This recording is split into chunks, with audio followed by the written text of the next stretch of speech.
All One. All right.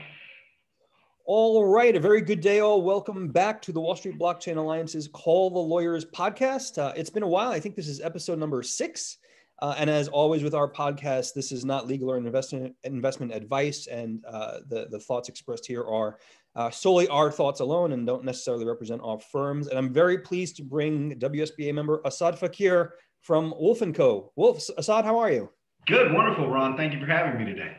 Absolutely. Tell us what you do for the firm. Tell us a little bit about Wolf. I want to make sure all of the members understand as they watch this. And interestingly, we're breaking precedent because this is a Call the Lawyers podcast and neither of us is a lawyer. This will be excellent. That'll be fun times that neither one of us is a lawyer. I am Asaad Faquir, as mentioned, senior manager within the regulatory compliance group for Wolf & Company.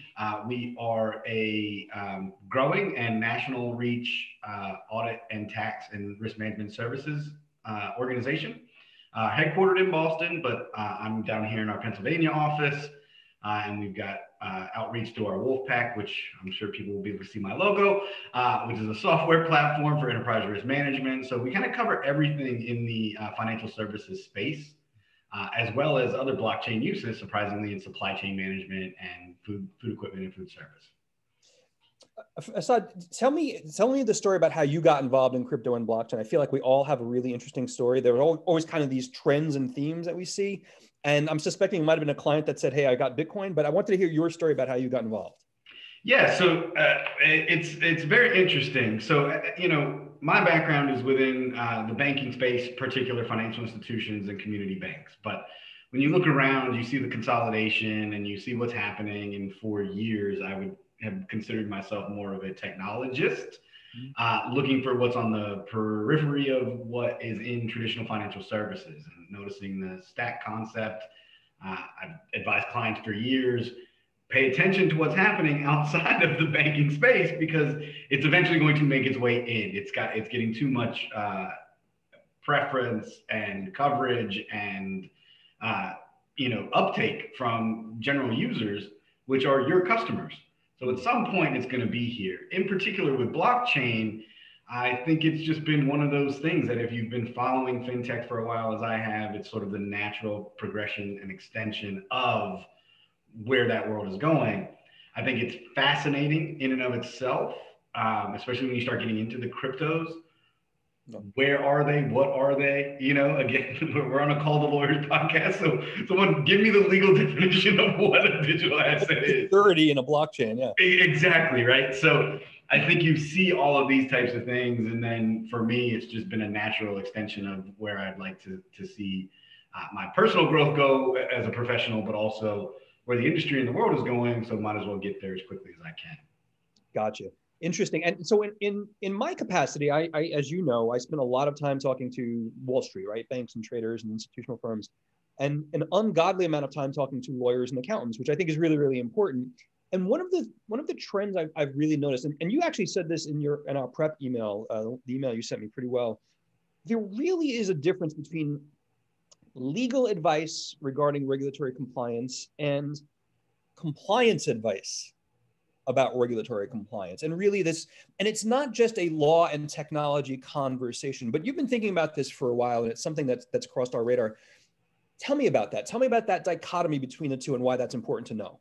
Yeah, absolutely. So, one of the things that I see growing in both the fintech and in particular in blockchain and in crypto is this reliance on legal counsel to work through regulatory issues. Now, not to say that that's not value in that, right? There's a lot of value in that, especially when you're working through an environment now where we've got regulatory environment that's structured for traditional United States financial services, trying to be layered into a world that is not traditional United States financial services. So there is a lot of legal gray area, which certainly needs to be defined, and legal counsel is excellent for that, right? But at the end of the day, my experience in compliance has always been, what's the heart of the rule? What's the intent? Let's avoid all the legal constructs. Let's avoid all the paragraph A, section 1, part 2. What are we trying to do here with this rule? So for AML, for example, right? Source, volume, and movement of currency has been the number one goal of BSA AML in the United States since 1970. It's listed right there on FinCEN's website. This is what we're trying to do. Yep. So if you're touching money, doing money, moving money, anything like that, whether it's digital assets or actual fiat currency, the rules of the road may need to be defined and mapped out for you, but ultimately the goal is not going to change. Right. So getting into what are you doing and how are you doing it, and getting that practical experience and practical advice, I think is going to start to be more and more important. Now, I've worked in a technology company before. I've worked for fintech clients. My wife currently is running is a co-founder of a startup. I get shoestring budgets. I get limited funding for what you're trying to accomplish. Yep. But rubber meets road with that practitioner mindset. And if you consistently seek legal counsel for compliance advice, you may be missing that rubber meets road. I think in our planning email, I kind of defined it as an architect versus a contractor building something, right?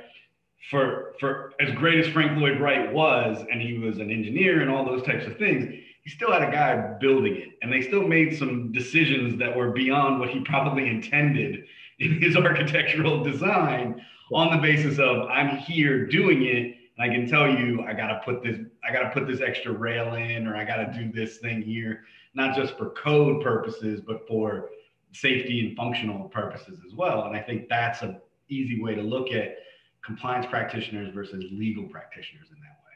And that's a really interesting point, because when we talk about compliance practitioners very specifically versus legal practitioners, and again, I agree with you, they're both very important. As you know, we have several dozens of lawyers in different practices around the world that are part of our legal working group, for example.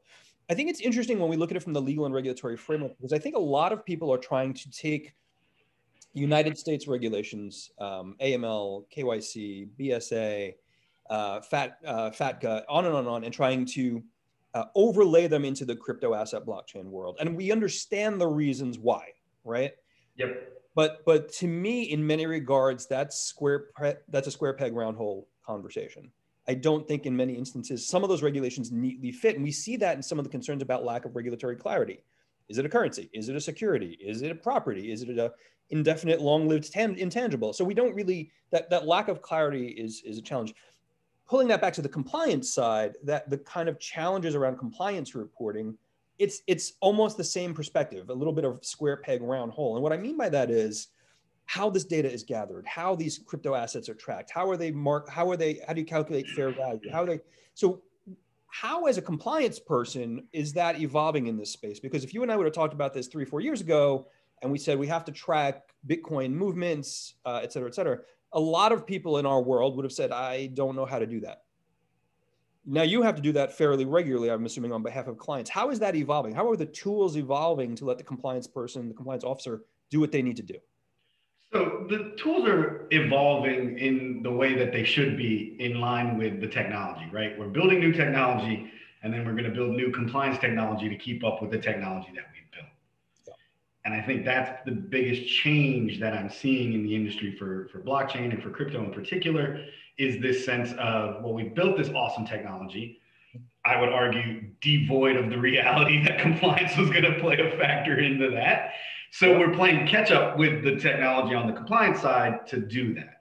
Now, I will say one of the struggles, and you're absolutely right, Ron, that it's a square peg, round hole concept that will permeate the entirety of the conversation around what we're trying to do, because you think of something like digital currency as being so wholly unique, right, in construction, in design, in intent.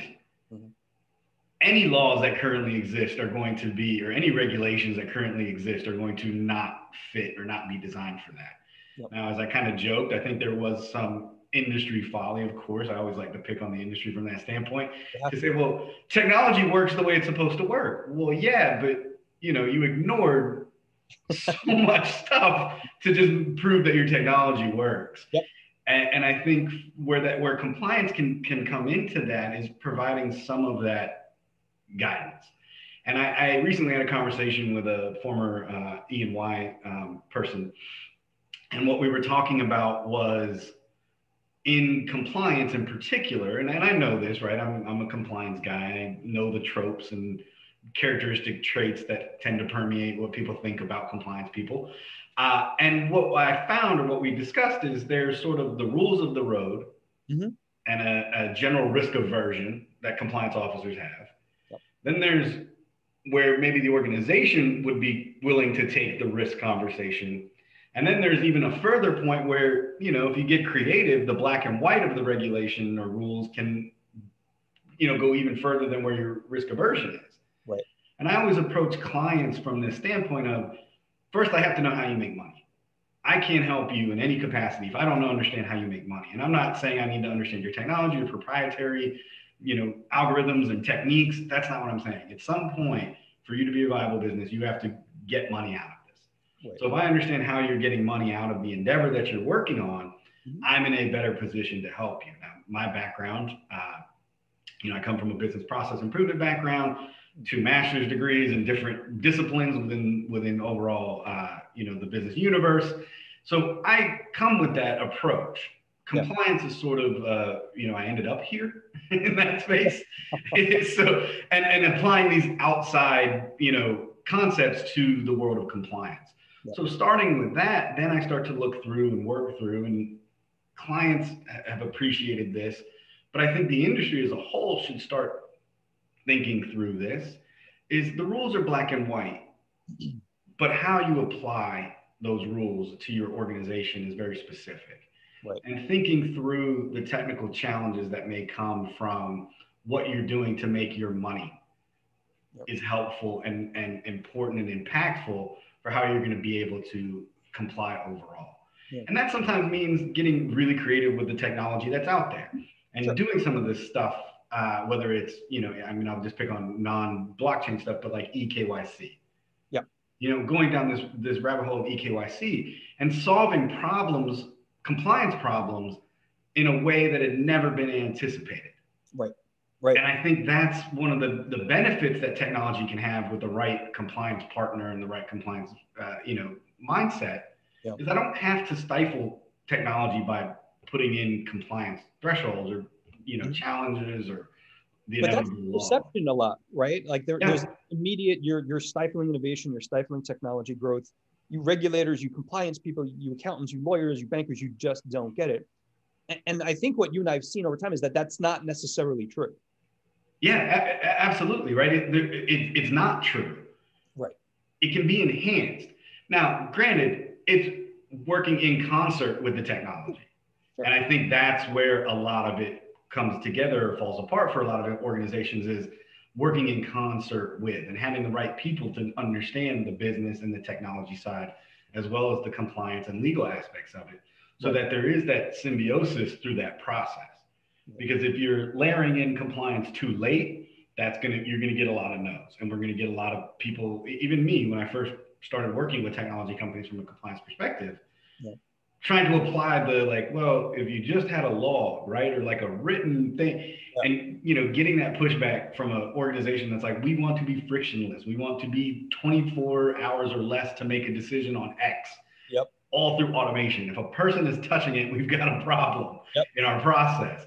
Okay, so how do we do this? And then sometimes it's just being comfortable understanding that, okay, we're going to do a lot more work in one sense, but it's going to speed up the technology.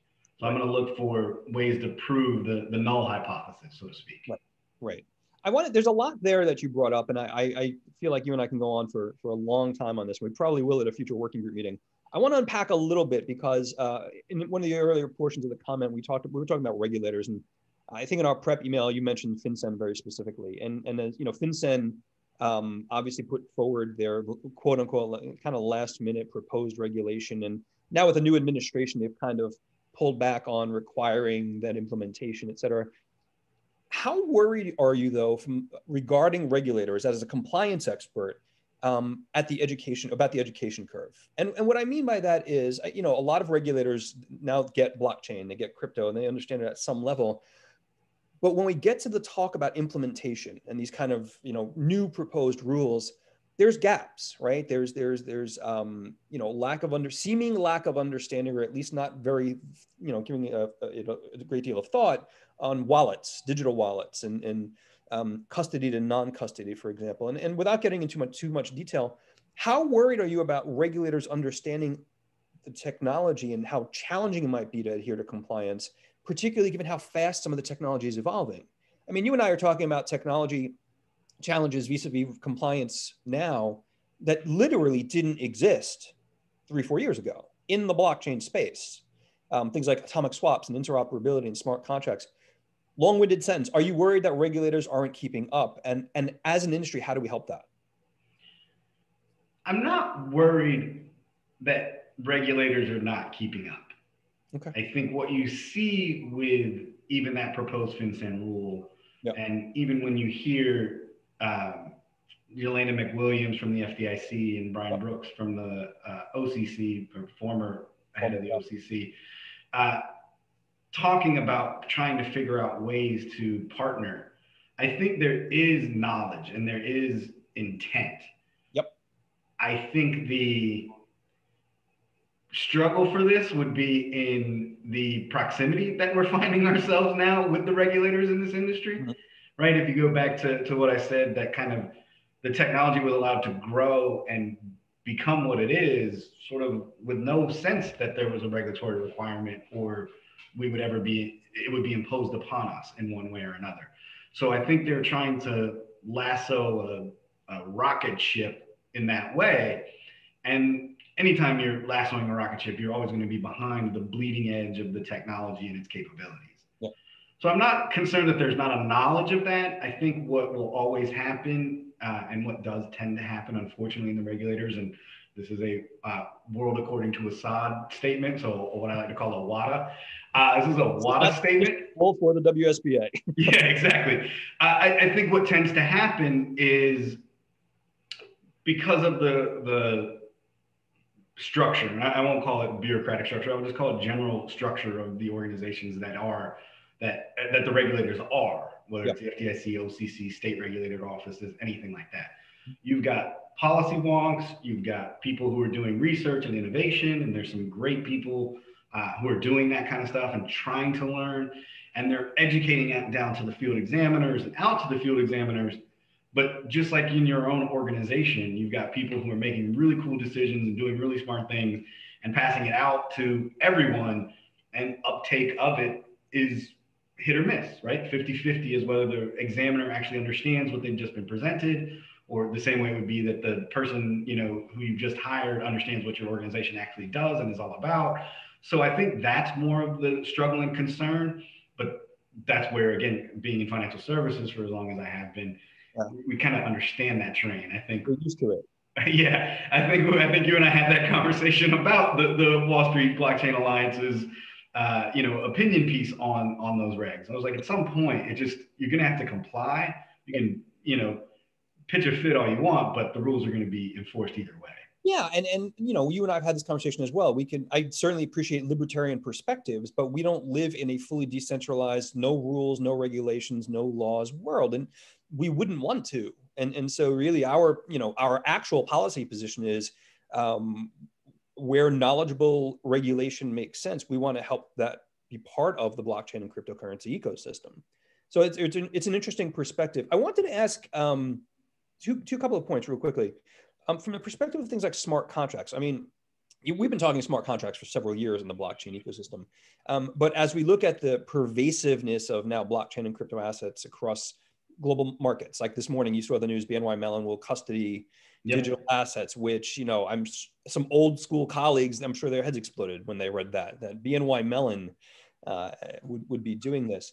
Let's talk a little bit about smart contracts. And I'm not sure how deeply you and the firm are involved, but one of my perspectives is that compliance at the smart contract and code level will be a bit of a mystery and challenge for a lot of compliance officers. Certainly so.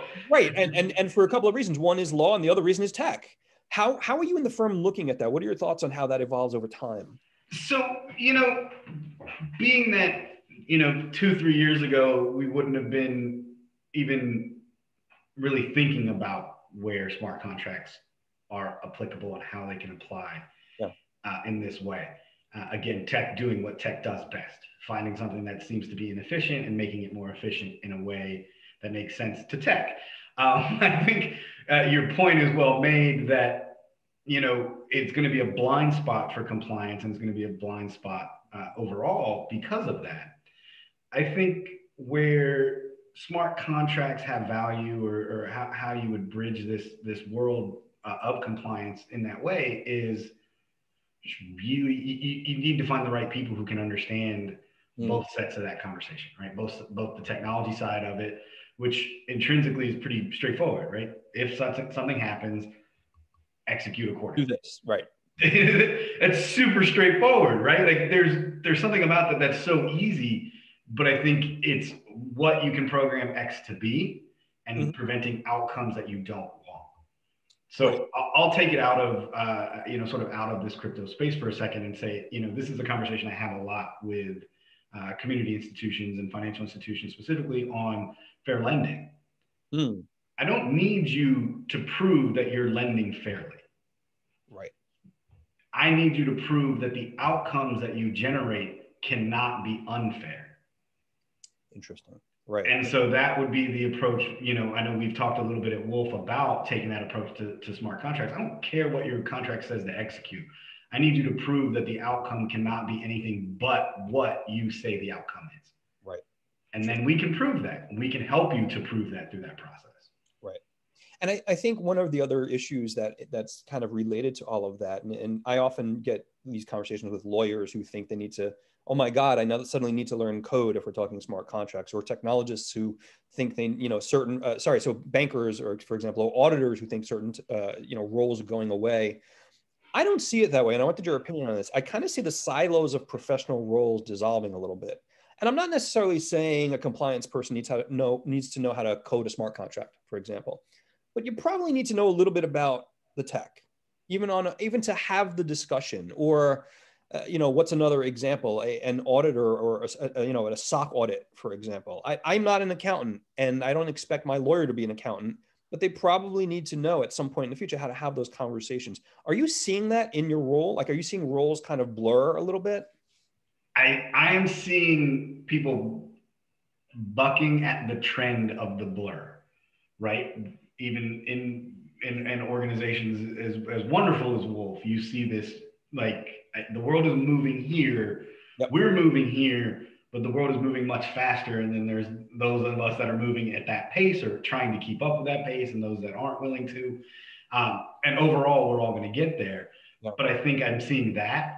I think your point is incredibly intuitive to the struggle, because one of the things I actually just recently did a webinar for the Western Bankers Association on the future of BSA AML compliance, right? And this was one of my preaching moments to the crowd was, you don't have to know, you don't have to be a coder, you don't have to understand every inch of the programming, right, but you have to understand what they're trying to accomplish with it. Because software development, from my perspective, right, solves two problems. It's either it's saving somebody time, or it's saving somebody money. Yep. If it's not doing any one of those things, it's technology for the sake of technology at that point.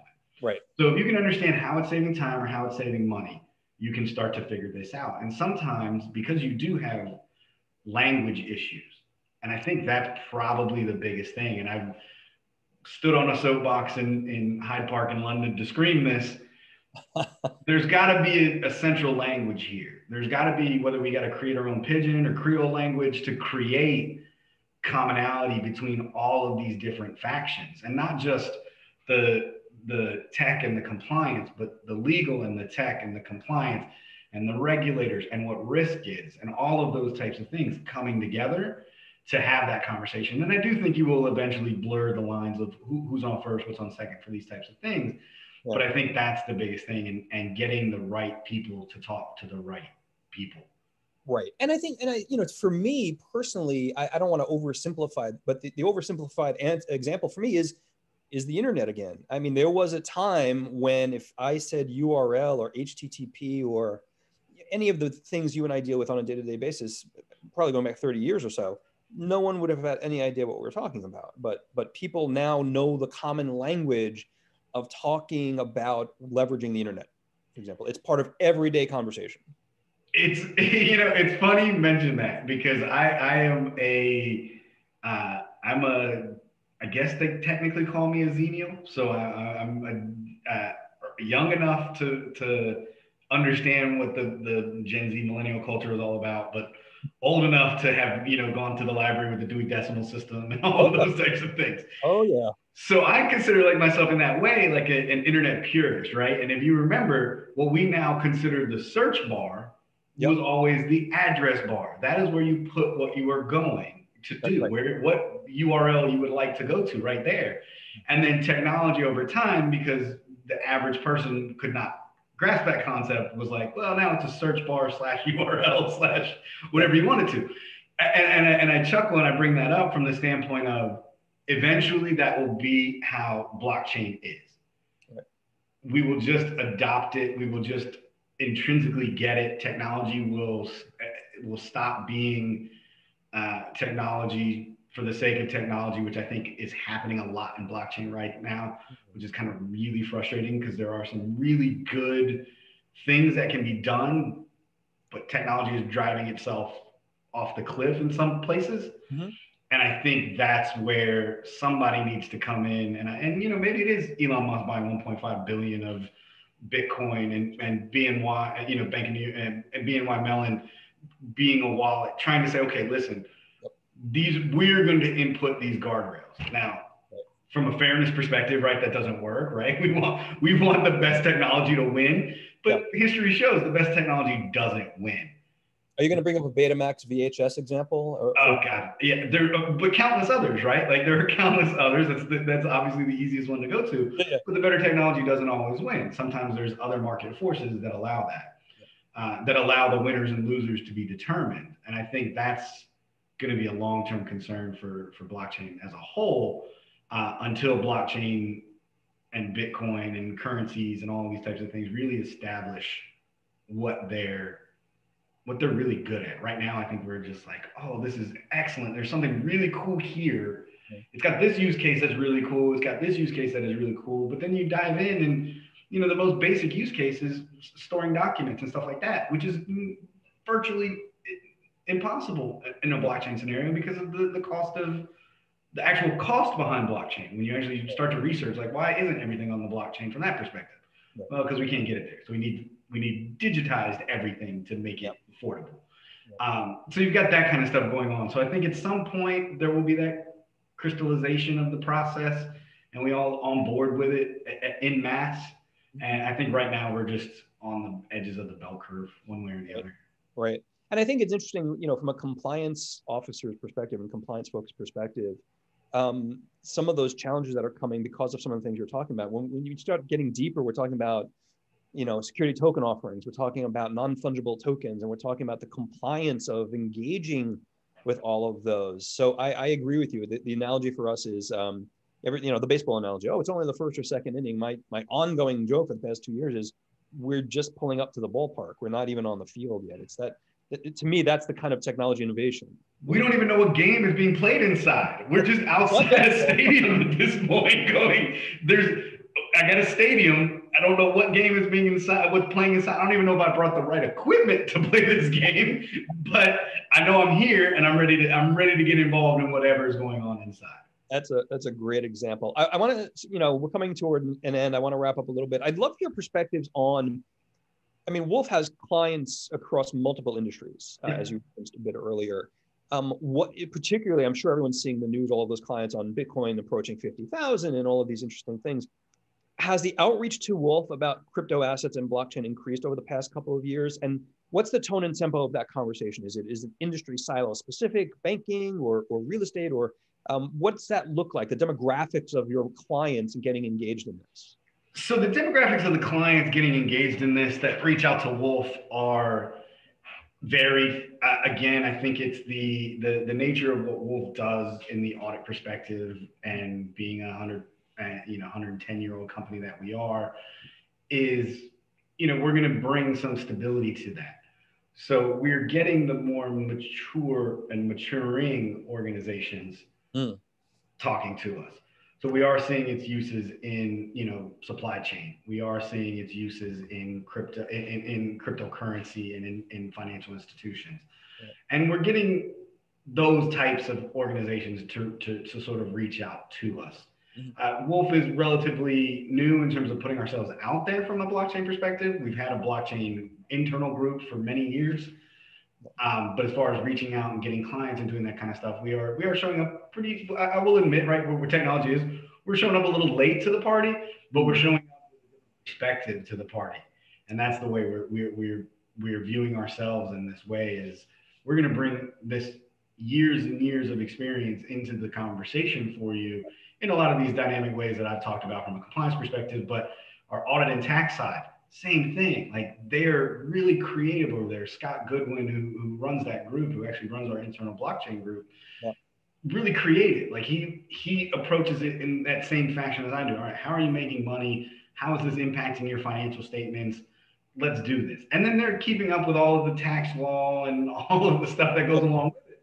They're definitely doing that because they have to, but they really are going to have that same consistent approach of we got to understand what you're doing with it, because it doesn't matter what the law says if you're not doing it in the way we expect, or you're doing something a little different that may be beyond the law, and we're going to walk you through those concepts. So it's overly consultative still at this point. Got it. So obviously you and Marissa and the team over there, your Wall Street Blockchain Alliance members, our members will see this podcast first. They know how to reach you. But for the broader ecosystem, as we share this publicly, how can they reach out to you? How can they learn more about Wolf's practice in this space? How can they talk more about some of the issues that we were talking about? Do you want to offer some contact info? Yeah, absolutely. So you can find me. I'm on LinkedIn. Asaad Faquir on LinkedIn. Pretty easy to find. Compliance memes. That's my thing. I guess I've seized this ground in the compliance space. So you can find me there. Wolfandcompany.com is the easiest place to find us there. You can find about all of our services: tax, accounting, audit, internal audit, compliance, IT assurance, SOC 1, SOC 2, all of those types of things. We're there for that too. Excellent. Well, I'm going to leave it there. Asaad, always a pleasure. We'll post this as soon as we can. You're in multiple working group meetings, so I'm probably going to see you before the week is out, or if not, early next week, and hopefully see you at the virtual happy hour, which would be great. This was great. Thanks again. I appreciate it. Thank you guys for everything. Thank you. You got it.